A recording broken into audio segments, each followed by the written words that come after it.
এইমাত্র একটু আগে একটা বাসে যাত্রী নিয়ে চলে গেল। এখনো 7টা বাস আছে এখানে।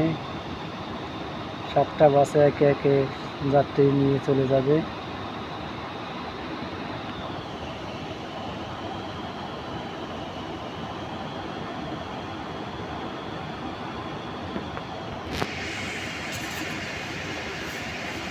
অল্প কিছুদিনের মধ্যে 3 নম্বর টার্মিনাল চালু হয়ে যাবে।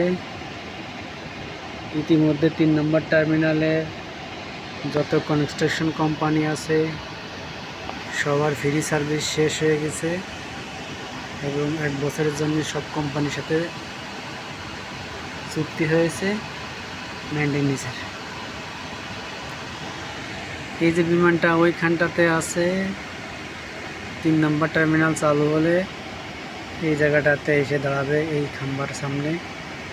এই বোর্ডিং ব্রিজের সাথে এরকম এক্সটেনশন সহ 2 পাশে এক্সটেনশন বাল্টি অনেক জায়গা আছে যেটা এখনও কাজ শুরু করে পারেনি। এটা সহ 27টি বোর্ডিং ব্রিজ থাকবে, মানে একসাথে 27টা বিমানের যাত্রী ওঠানামা করতে পারবে। এটা আছে 3 নম্বর টার্মিনালের অ্যাপ্রন এরিয়া।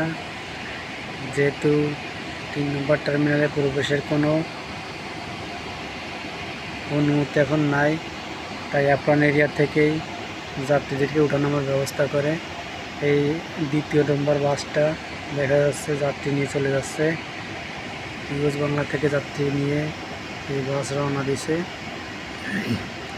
1 অথবা 2 নম্বর টার্মিনালের দিকে। এই বিমানটা হয়তো 3 নম্বর টার্মিনালের লোকেশন করে